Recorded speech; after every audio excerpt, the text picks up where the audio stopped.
कक्षा एकादश के भैयाओं, चलिए हम पाइथन चैप्टर को आगे बढ़ाते हैं। तो हम लोग का चैप्टर चल रहा था इंट्रोडक्शन टू पाइथन। इसमें आगे बढ़ते हैं और हम लोग पाइथन लैंग्वेज पढ़ रहे हैं।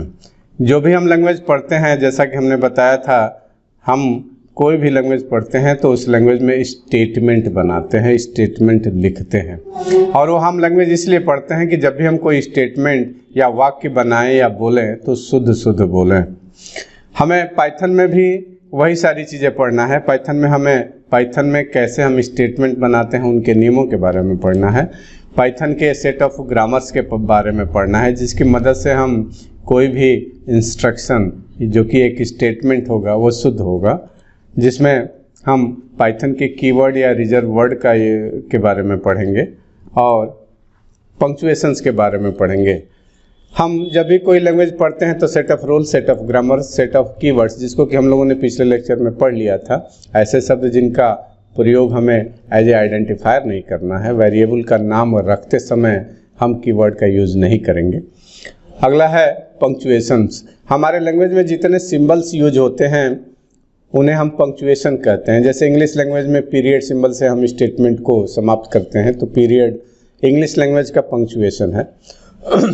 हिंदी लैंग्वेज में हम खड़ी पाई से अपने स्टेटमेंट को समाप्त करते हैं, तो हिंदी लैंग्वेज का वो पंक्चुएशन है। उसी तरह से हमारे पाइथन लैंग्वेज में कौन कौन से पंक्चुएशन यूज किए जाते हैं, कौन कौन से सिंबल यूज किए जाते हैं एज ए पंक्चुएशन, उनके बारे में हम लोगों को पढ़ना होगा। कुछ पंक्चुएशंस के बारे में तो हम जानते हैं कि लिटरल को ग्रुप करने के लिए डबल कोटेशन मार्क का यूज किया जाता है। आइए हम आज कुछ पंक्चुएशंस के बारे में डिस्कशन करते हैं। पहला, single quotation mark. Single quotation mark किसी भी लिटरल या स्ट्रिंग या ग्रुप ऑफ कैरेक्टर को ग्रुप करने के लिए यूज किया जाता है। जैसे हम लोगों ने पिछले प्रोग्राम में डबल कोटेशन मार्क का यूज किया था, पाइथन में सिंगल कोटेशन मार्क अलाउ है और डबल कोटेशन मार्क भी अलाउ है, और यह दोनों कोटेशन मार्क एक ही काम के लिए यूज किए जाते हैं।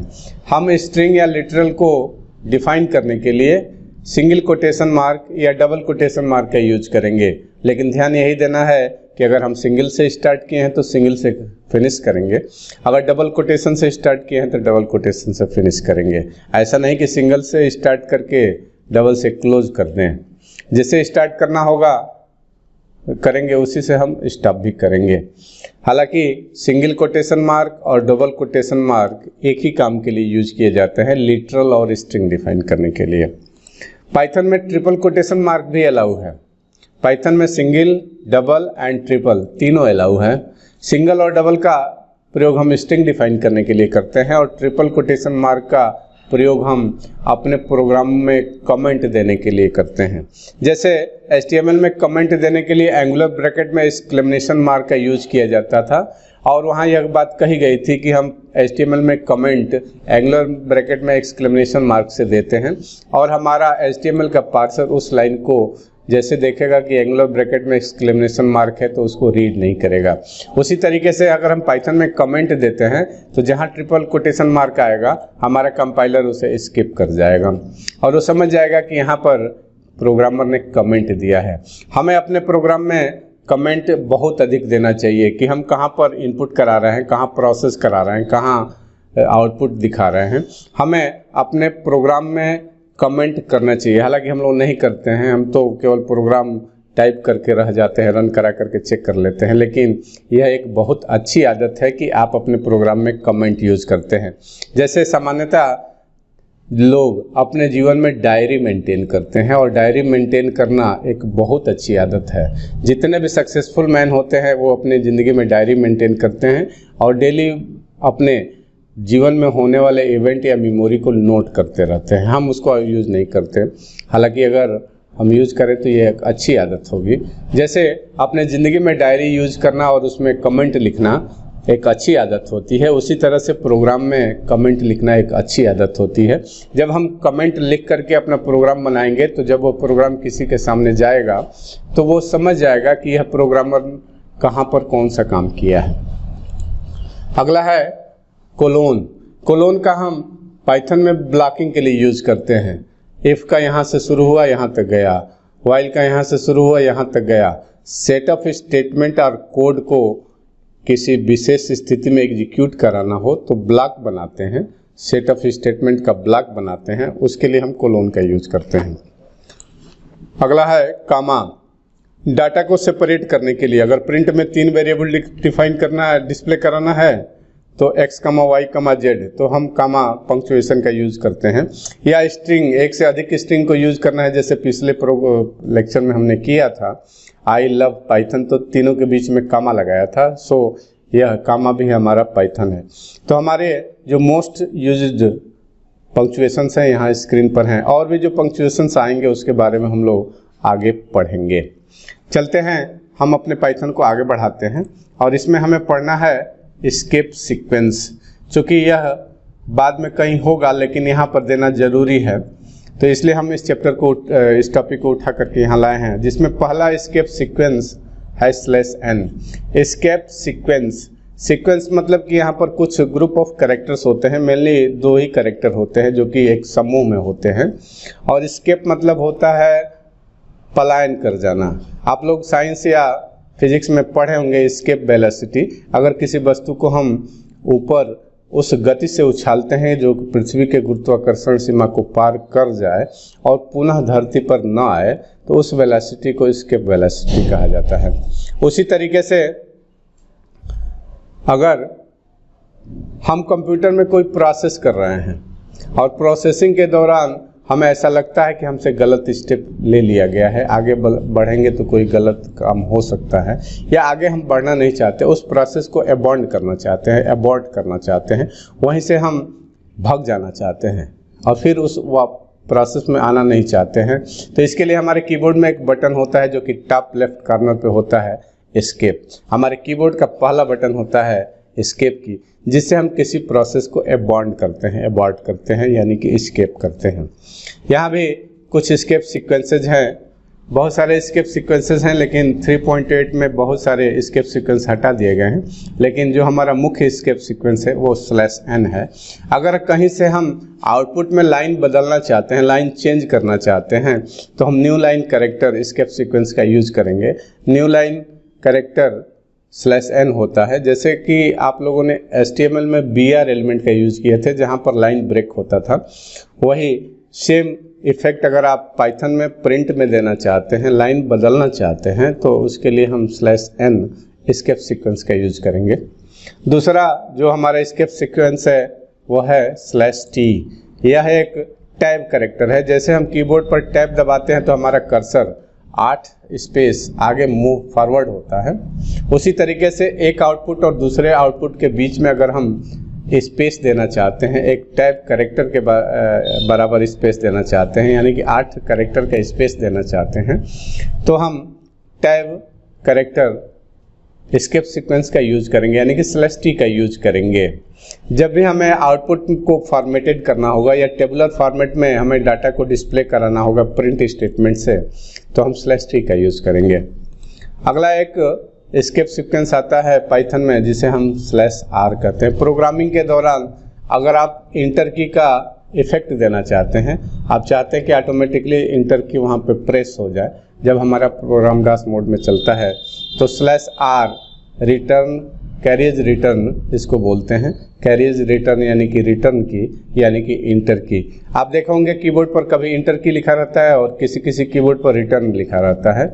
इंटर की, रिटर्न की दोनों एक ही चीज़ है और उसी को, इंटर की को ही कैरियज रिटर्न कहते हैं। और लास्ट है एस्केप। अगर हम किसी कैरेक्टर की मीनिंग को ओमिट करना चाहते हैं, हटाना चाहते हैं, जैसे कामा डाटा को सेपरेट करने के लिए यूज होता है, कोलोन जो है ब्लॉकिंग के लिए यूज होता है, सिंगल कोटेशन मार्क आपके लिटरल को ग्रुप करने के लिए होता है। तो इन कैरेक्टर को हम चाहते हैं कि पाइथन में इनका जो प्री डिफाइंड मीनिंग है वह एस्केप कर जाए, हट जाए और एक नॉर्मल कैरेक्टर की तरह से प्रभाव दें, तो उसके लिए हम / का यूज़ करेंगे। हालांकि लास्ट वाले 2 पाइथन 3.8 से हटा दिए गए हैं, लेकिन हमें मुख्य रूप से 2 का यूज़ करना है, /n और /t का। इसका प्रैक्टिकल हम लास्ट में करते हैं। आगे पढ़ेंगे ऑपरेटर्स। ऑपरेटर्स सिंबल होते हैं जो किसी आइडेंटिफायर या किसी ऑपरेंड पर अपना प्रभाव देते हैं। जैसे नीचे एक एक्सप्रेशन लिखा गया है z इक्वल टू 4 + 5। तो 4 एक न्यूमेरिक वैल्यू है, 5 एक न्यूमेरिक वैल्यू है और इन दोनों के बीच में प्लस लगा है, यानी कि प्लस ऑपरेटर है। 4 और 5 न्यूमेरिक वैल्यू है, 4 और 5 ऑपरेंड है और उनके बीच में यह प्लस एक सिंबल लगा है जो अपने मीनिंग के अनुसार, अपने बिहेवियर के अनुसार, अपने ऑपरेंड पर अपना प्रभाव देता है। जैसे प्लस एक ऐड ऑपरेटर है और जिन ऑपरेंड के बीच में यह प्लेस किया जाता है तो लेफ्ट ऑपरेंड और राइट ऑपरेंड को आपस में जोड़ देता है। Operators are special symbol which perform some computation.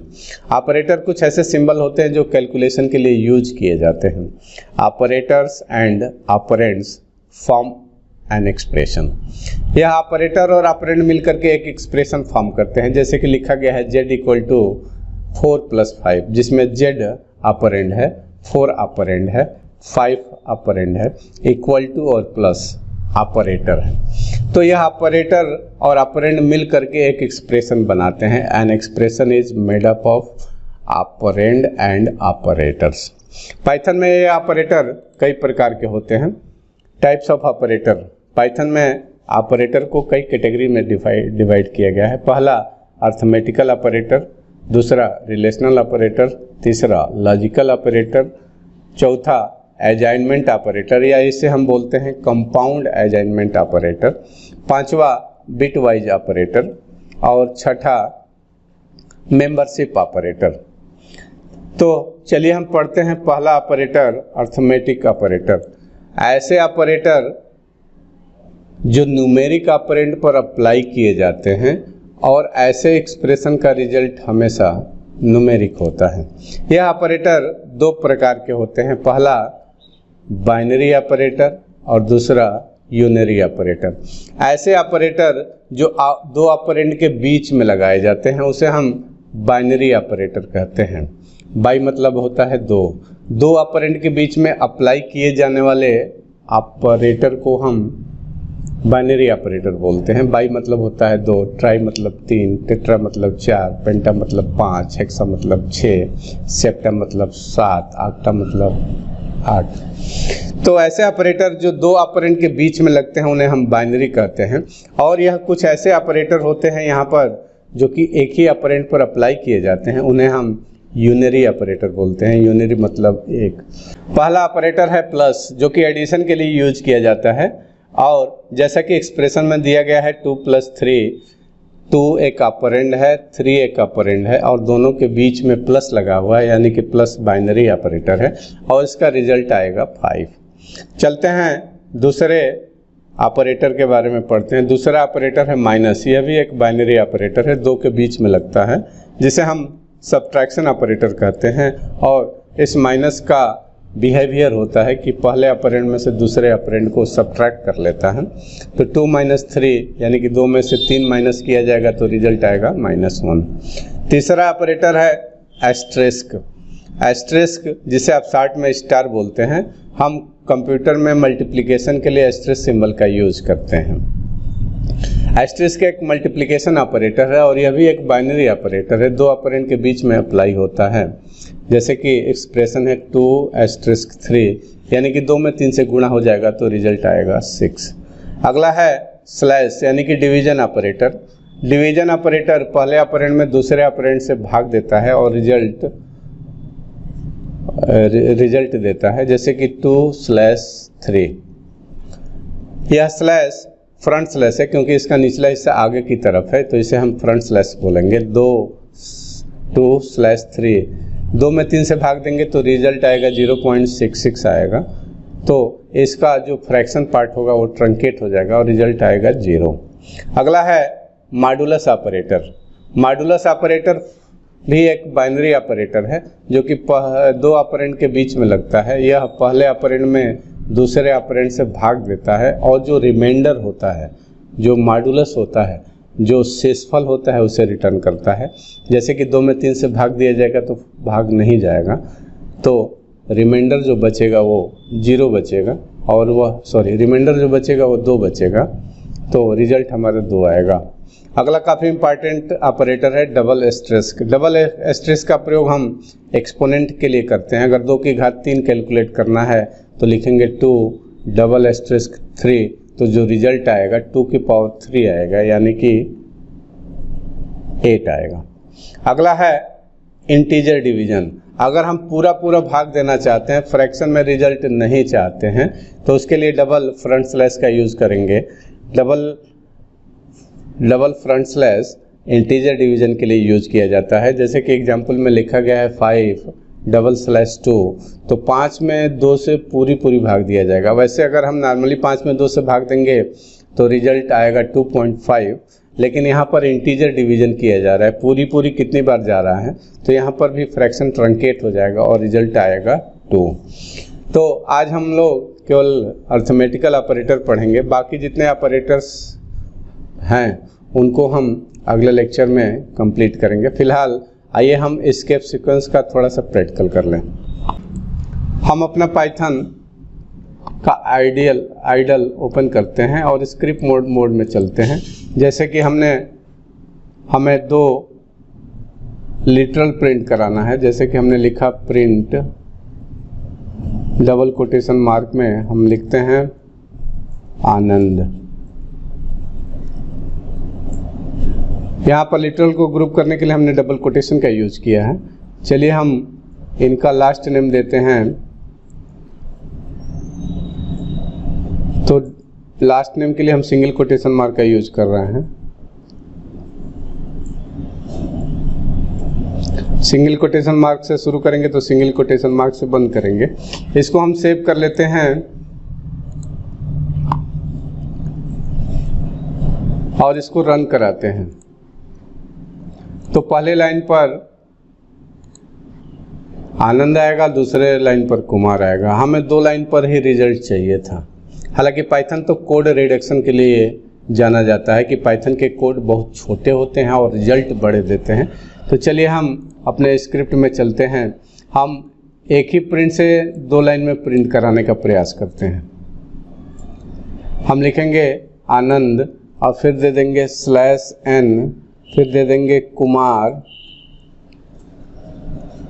तो /n जहाँ लगा है वहाँ से एक नया लाइन बनेगा और उसके आगे वाले कंटेंट दूसरी लाइन पे आएंगे। फिर से हम सेव कर लेते हैं और इसे रन कराते हैं, तो रिजल्ट हमारा 2 लाइन पे आया। इसमें जितना लाइन हम चेंज करना चाहते हैं उतना /n कर दें। जैसे मान लीजिए कि हम 3 लाइन चाहते हैं तो 3 बार /n कर देंगे तो 3 लाइन बन जाएगी। आनंद प्रिंट होगा, उसके बाद से 3 नई लाइन बनेगी और कुमार प्रिंट होगा।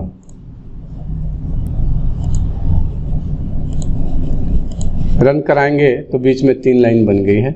चलिए अगर हम आनंद और कुमार के बीच में एक टैब स्पेस चाहते हैं, यानी कि 8 कैरेक्टर चाहते हैं, तो /t का यूज करेंगे। हम अपने प्रोग्राम को सेव कर लेते हैं, देन प्रिंट कराते हैं, रन कराते हैं। तो देखिए आनंद और कुमार के बीच में एक टैब पोजीशन आ गई है, यानी कि 8 कैरेक्टर्स आ गए हैं। तो आज हम लोगों ने कुछ पंक्चुएशंस के बारे में पढ़ा और पाइथन के कुछ बेसिक जानकारी ली हमने। उसके बाद से हम लोग का ऑपरेटर, अर्थमेटिकल ऑपरेटर हम लोगों ने पढ़ा। बाकी जितने भी ऑपरेटर्स हमारे पाइथन में यूज होते हैं उन्हें हम अगले लेक्चर में पढ़ेंगे।